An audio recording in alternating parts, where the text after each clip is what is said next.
Cuando el apóstol Pablo escribe la palabra Israel, ¿a quién se refiere realmente? Llevo días dando vueltas a esto a raíz de los textos que hemos estado mirando, porque parece una pregunta sencilla, pero la respuesta lo cambia absolutamente todo. Es que lo cambia todo, sin duda. Y es una pregunta que, la teología cristiana lleva casi 2000 años respondiendo de una manera bastante consistente. La interpretación clásica, la que casi todo el mundo ha asumido, es que Pablo ya no habla del Israel étnico, del pueblo judío. ¿Habla de un Israel espiritual? Eso es. El verdadero Israel, ¿no? La idea de que la Iglesia, como comunidad universal, pues viene a sustituir al pueblo judío. Se habla del Betus Israel, el viejo Israel, ¿qué es? Reemplazado por el Verus Israel, el nuevo y verdadero. Exactamente. Pero esa lectura, que ha sido la dominante, se basa en asumir que Pablo pensaba pues como un teólogo del siglo IV o del XXI. Claro. Los materiales que tenemos delante proponen algo radicalmente distinto. Leer a Pablo en su propio mundo, el del siglo I. Y en ese mundo, la palabra Israel no era una idea teológica abstracta. Era una categoría etnográfica, tan real como decir egipcio o romano. Vale, ese es el giro. Nuestra misión hoy, entonces, es intentar meternos en la cabeza de alguien del siglo I para descifrar el código cultural de sus cartas, ver qué significaba de verdad ser judío o pagano en esa época, y cómo esa visión del mundo da forma a cada frase que escribe. Sí. Y ya adelanto que la imagen que emerge de Pablo es muy, muy diferente a la que solemos tener. Completamente. Prepárate para las sorpresas. De acuerdo, pues empecemos por el principio. Hay que viajar a ese mundo antiguo. Y hay una idea clave que tenemos que entender para que todo lo demás encaje. En la antigüedad, los dioses tenían familia. ¿Qué significa esto exactamente? Significa que la separación que hacemos hoy entre etnicidad y religión no existía, era impensable. Para la gente de la época, los pueblos y sus dioses estaban unidos por lazos de sangre, literalmente. Literalmente. Sí. Los dioses griegos o romanos tenían hijos con mortales, fundaban linajes, eran los antepasados divinos de una estirpe. La identidad de un pueblo estaba inseparablemente ligada a su panteón. O sea que ser atenienses implicaba tener a Atenea como diosa patrona, y eso era parte de tu DNI, por así decirlo. No era una elección personal como lo es hoy la religión, ¿verdad? Exacto. Y desde esa perspectiva, el Dios de Israel no era tan diferente. Él también tenía una familia humana, el pueblo de Israel. La gran diferencia, y es crucial, es que esa relación familiar no se basaba en la procreación, como en los mitos paganos, sino en otra cosa. Sino en una elección divina y un pacto, un acuerdo que empieza con Abraham. Pero la lógica de fondo es la misma. Un Dios, un pueblo, una familia. ¿Entendido? Y si cada pueblo tiene sus dioses, eso significa que no había pueblos, digamos, laicos o religiosamente neutros. Imposible. Por eso la palabra que solemos traducir como gentiles, del griego bíblico, taezne, es una traducción algo pobre. Ah, ¿sí? Sí, su significado real y literal es las naciones, o más precisamente, los paganos. Cada etnos tenía sus propias costumbres ancestrales, las paradoses patricae, que incluían su culto, sus leyes, su comida, todo lo que definía su identidad. Y claro, todo esto está ocurriendo en el Imperio Romano, que era una especie de coctelera gigante donde todas estas culturas se mezclaban. Me imagino que eso tuvo que ser un choque cultural constante. Un choque y una fascinación. Por un lado, generó una especie de etnografía pop. Los intelectuales de la época se dedicaban a clasificar a los pueblos según lo que llamaban su physis, su naturaleza inherente. Su physis. Sí, creían que el clima, la geografía o los astros determinaban el carácter de un pueblo. De ahí nacen los estereotipos. Los egipcios son perezosos, los fenicios poco fiables, y por supuesto había estereotipos sobre los judíos, y los judíos los tenían sobre los paganos. El típico, todos los de tal sitio son. Veo que eso no ha cambiado mucho, pero a la vez la gente convivía, ¿no? No vivían en burbujas separadas. En absoluto. Había una permeabilidad cultural enorme. De hecho, fíjate, la lengua griega de la época tuvo que inventar verbos para describir este fenómeno. Se podía helenizar, es decir, adoptar costumbres griegas, o se podía judaizar. O sea que había paganos a los que les atraía el judaísmo. Muchísimos. Estaban fascinados. Algunos se convertían en mecenas de sinagogas, otros adoptaban prácticas como evitar el cerdo o respetar el sábado, y en el caso más extremo, un hombre podía convertirse en prosélito, es decir, en judío a todos los efectos, mediante la circuncisión. Y al revés, judíos que helenizaban. Por supuesto, vivían en ciudades griegas, hablaban griego, la propia Torá se tradujo al griego siglos antes, en la Septuaginta, participaban en la vida cívica, iban al gimnasio o al teatro. Para la inmensa mayoría de los judíos del imperio, el paganismo no era una amenaza demoníaca. Era el día a día. Era el aire que respiraban, el telón de fondo de su vida. Simplemente era lo normal, ¿vale? Paganismo como normalidad. Hasta que llega un grupo de judíos que lo ven todo de otra manera. Y aquí es donde entra en juego una palabra clave, apocalíptica. Y esta palabra lo cambia todo. Para un judío con sensibilidad apocalíptica, como lo eran Pablo y los primeros seguidores de Jesús, el paganismo de repente deja de ser normal. Se convierte en un problema. Se convierte en un problema cósmico. ¿Por qué? Porque creen que el fin de la era actual es inminente. El reino de Dios está a punto de irrumpir en la historia. Y eso pone todo patas arriba. La idolatría pagana ya no es el folclore de los vecinos, es el principal obstáculo para la redención del mundo. De acuerdo, entonces este es el marco mental de Pablo. No es un teólogo en una biblioteca, es un profeta que cree que el reloj del Apocalipsis está a punto de dar las 12. Y cuando él habla de sí mismo, ¿cómo se define? De una forma inequívocamente étnica. No deja lugar a dudas. En sus cartas dice, soy israelita, descendiente de Abraham de la tribu de Benjamín. En otra dice, hebreo de hebreos.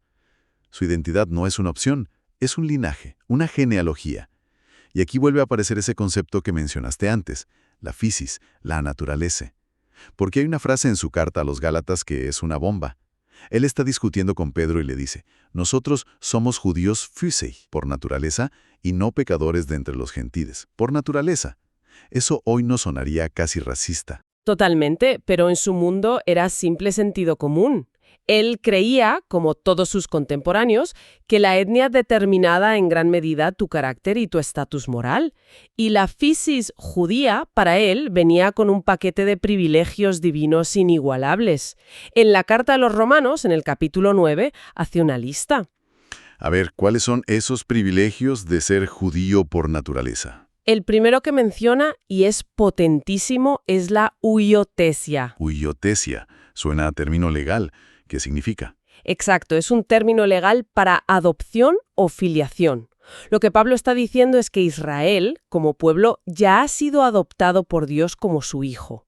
Es una relación que existe por pacto desde hace siglos, mucho antes de Cristo. Vale. Bu menciona la gloria, que es la presencia visible de Dios en el Templo de Jerusalén. También la latreia, es decir, el culto sacrificial correcto, el único que Dios ha autorizado.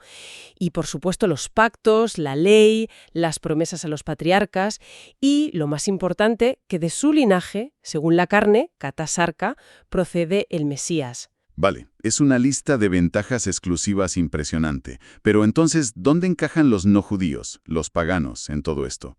Porque Pablo usa esa misma palabra, huiotesía, adopción, para ellos también. La usa, sí, pero con un matiz que lo es todo. La adopción de los paganos no es por un pacto ancestral y genealógico. Es una adopción nueva, que ocurre a través del Espíritu de Cristo. Son como Abraham, que confió en Dios antes de ser circuncidado y de recibir la ley.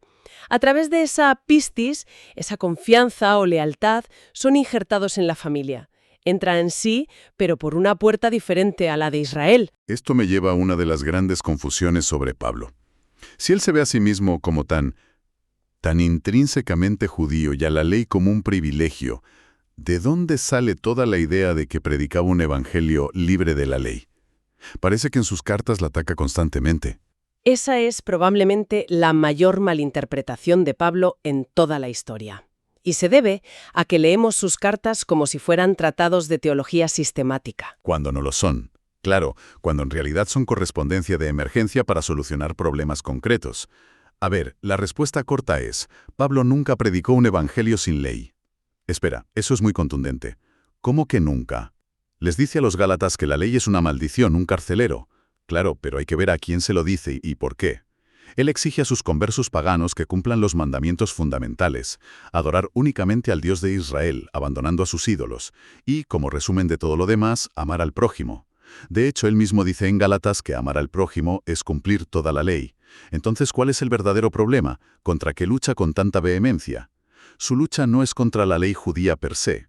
Su batalla campal, el motivo de sus cartas más furibundas, es muy específico: la circuncisión de prosélitos para hombres paganos adultos. Ah, vale. Es decir, se oponía a otros misioneros judíos que decían a los nuevos conversos griegos o romanos: para ser parte del pueblo de Dios de verdad, tenéis que haceros judíos ritualmente, y eso implica la circuncisión. O sea que la pelea no es ley sí o ley no. La pelea es sobre las condiciones de admisión para los no judíos. Exactamente. Él considera que esa vía, la de la conversión total a través de la circuncisión, es una vía carnal, sarquicos, porque se centra en una marca en la carne. Y defiende que para los paganos, en esta era final antes del Apocalipsis, Dios ha abierto una nueva vía espiritual, pneumáticos, a través de la fe en Cristo y el don del Espíritu. Es una disputa interna. Es una disputa interna judía sobre cuál es el método correcto para incluir a los paganos en el plan de Dios. Esto lo cambia todo, porque él mismo dice en la carta a los filipenses que, en cuanto a la justicia que se basa en la ley, él era irreprochable.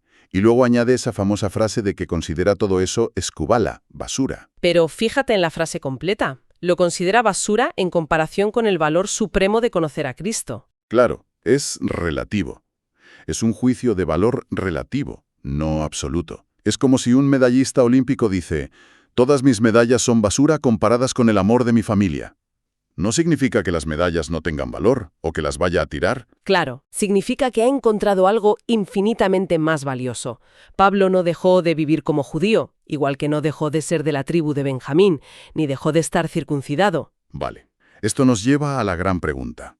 Si el plan no es que la Iglesia reemplace a Israel, ni que los paganos se conviertan en judíos, entonces, ¿cuál es el plan final de Pablo? ¿Cómo encajan las piezas? Para explicarlo, usa una de las metáforas más extraordinarias y visuales de todos sus escritos. En el capítulo 11 de Romanos, la alegoría del olivo. Es la clave de todo. El olivo. De acuerdo, vamos a desgranarlo. Imaginad un olivo noble y cultivado. Ese olivo es Israel. Sus raíces son los patriarcas, Abraham, Isaac y Jacob. El árbol original, la familia de Dios. Eso es. Ahora bien, dice Pablo, algunas de las ramas naturales de este árbol, que representan a los judíos que no han aceptado su mensaje sobre Jesús, han sido desgajadas, podadas. Pero solo temporalmente. De acuerdo. Y en el hueco que han dejado, se han injertado unas ramas de un olivo silvestre. Los paganos. Pero espera un momento, yo no sé mucho de agricultura, pero injertar una rama silvestre en un árbol cultivado, eso es antinatural, ¿no? Se suele hacer al revés. Has dado en el clavo. Es que esa es la clave del argumento. Pablo lo dice explícitamente. Llama a ese injerto paraphysin, que significa literalmente contra la naturaleza. Contra su naturaleza. Sí, reconoce que la inclusión de los paganos en el árbol de Israel es algo anómalo, extraordinario, un acto de pura gracia de Dios que va en contra del orden natural de las cosas. Su physis pagana sigue ahí. Increíble. Es un detalle que se suele pasar por alto. ¿Y qué pasa con las ramas originales, las que fueron cortadas? Aquí viene el gran final de la metáfora. Pablo asegura que esas ramas naturales, los judíos, no solo pueden ser injertadas de nuevo, sino que será mucho más fácil. Porque ese segundo injerto será cataphysin, según su naturaleza. Ah, claro, tiene lógica. Y añade la frase definitiva: porque el árbol y las raíces son suyos. El árbol les pertenece por derecho de nacimiento. La physis étnica sigue siendo fundamental hasta el final. Con esta imagen en mente, la famosa frase de Gálatas: ya no hay judío ni griego, ni esclavo ni libre, ni hombre ni mujer, pues todos sois uno en Cristo Jesús, adquiere un nuevo significado. Porque siempre se ha leído como que todas las identidades se borran. Se lee así, pero es una lectura selectiva. El propio Pablo, en el resto de sus cartas, sigue dando instrucciones diferenciadas para hombres y mujeres, para amos y esclavos, y sobre todo su argumento contra la circuncisión de los paganos tiene como objetivo precisamente mantener la distinción étnica. Claro, es la clave. Un pagano no debe borrar su identidad para convertirse ritualmente en judío. Debe entrar en el plan de Dios como pagano. Es una lógica de unidad en la diversidad, no de fusión en una masa homogénea. Es una inclusión, no una asimilación. Esto nos lleva a lo que en el guión llamábamos su aritmética escatológica, su visión de cómo termina la historia. Sí, es su gran visión del final. Para él, el plan de Dios no se completa hasta que la redención alcance a toda la humanidad, que para un judío del siglo I estaba dividida en dos grandes bloques. ¿Qué serían? Primero, la plenitud de las naciones, que es una referencia a las 70 naciones paganas que descienden de Noé según el libro del Génesis. Y segundo, todo Israel, las 12 tribus. Ambos grupos tienen que entrar en el reino. Hay una cita en Romanos que ahora cobra todo el sentido del mundo. Dice: «Alegraos, etne, naciones, consulaos, pueblo». Las naciones se alegran con Israel. No dice que se conviertan en Israel. Esa es la distinción precisa. Y esa es la conclusión de todo este análisis. Para Pablo, los judíos son Israel e Israel son los judíos. Su visión apocalíptica no es de sustitución. No. Es una visión de redención cósmica, en la que el Dios de Israel, a través del Mesías de Israel, cumple su promesa más antigua, la de bendecir a todas las familias de la tierra, llamando tanto a su pueblo elegido, Israel, como a las naciones paganas para formar una única familia final, una familia donde ambos grupos están unidos en un mismo propósito, pero conservan sus identidades. El viaje ha sido increíble. Hemos pasado de ver a Pablo como el fundador de una nueva religión que rompe con el judaísmo, a entenderlo como lo que probablemente siempre fue, un pensador judío apocalíptico, radical y visionario, con una misión muy concreta: explicar teológicamente cómo, en los que él creía que eran los últimos días de la historia, el Dios de Israel estaba incorporando a los paganos a su plan sin anular ni cancelar el lugar central y permanente de su pueblo, Israel. Es un cambio de paradigma total y nos deja con una pregunta final casi obligada para seguir pensando. Si la lógica de Pablo no era la de la sustitución, sino la de una inclusión compleja y diferenciada, ¿cómo cambiaría todo si recuperásemos esa perspectiva original? No solo nuestra lectura de sus cartas, sino 2000 años de historia a menudo trágica en las relaciones entre judaísmo y cristianismo. ¿Qué significa, en definitiva, leer a Pablo no como el primer cristiano, sino como uno de los últimos y más audaces profetas de Israel?